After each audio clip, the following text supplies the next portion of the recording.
theme of this year is We Need Food, Not Tobacco. It is estimated that there are more than 1.3 billion tobacco users worldwide, which represents 22.3% of the total global population.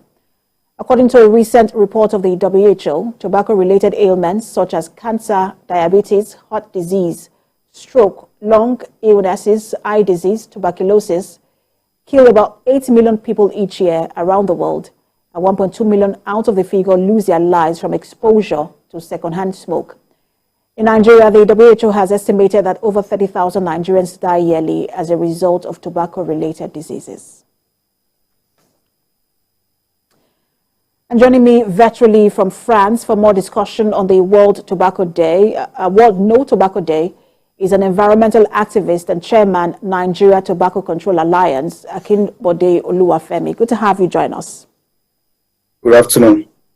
So I'm sure that, as we have this conversation, there are people who are saying, look, why is there a big deal about tobacco, and how does it even, people can basically understand how it relates to health, but I'm sure they're wondering how it relates to the environment, and what really is tobacco costing us as a planet? So, tobacco is a public health epidemic, as you rightly said in your intro. When we bring that figure, the global figure of about 8 million home, about 29,000 plus, close to 30,000 Nigerians die every year as a result of smoking. And added to that, so many people that have to contend with serious illnesses like cancer, the cost of treating cancer, high blood pressure, series of diseases that are associated with smoking. But, in-depth research have shown us today that tobacco is not just a public health issue, it's an environmental issue. And most importantly, by the theme of today's World No Tobacco Day, it's a food security issue.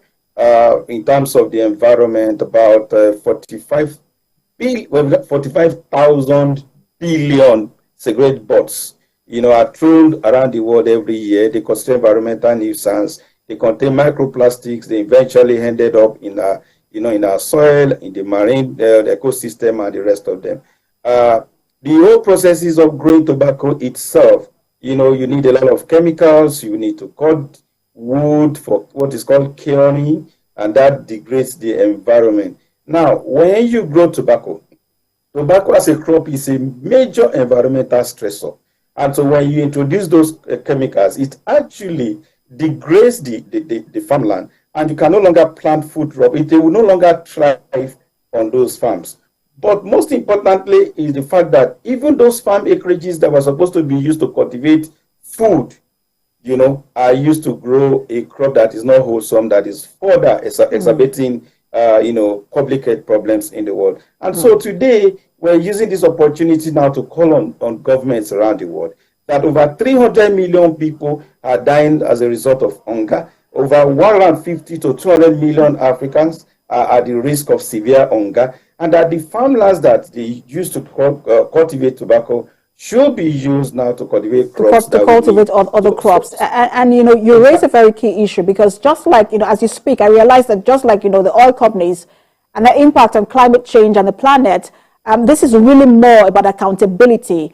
And what steps can be taken to make the tobacco industry more accountable? I think first and foremost is the issue of them abiding by the laws of the land. Like, for instance, in Nigeria, we have the National Tobacco Control Act. There are a series of measures, series of provisions, don't market to kids, health warnings, and the rest of them. Number two is that they must be made accountable for their past, present, and future environmental damages. Number three, cigarette butts are everywhere. Here in France, we're currently negotiating a treaty on plastic pollution in the world that includes microplastics, and cigarette butts contain microplastics. We've got to get mechanism to make them to pay. They must stop the use of filters, the use of microplastics in cigarettes. So we are looking at legal framework both at the international level, at the UN convention level, and as well interrogating our own government, sitting down with them, engaging them about what we need to do. Nigerian government is also currently drafting a regulation on plastics, and we think that microplastics, cigarette butts should be a key component of that. And we understand that tobacco products as are the most littered products in the world, maybe cleaning up the environment, keeping them accountable in terms of, taking responsibility for cleanup will also be a good place to start. Thank you so much for talking to us, environmental activist and chairman, Nigeria Tobacco Control Alliance, Akinbode Oluwafemi. Thank you so much.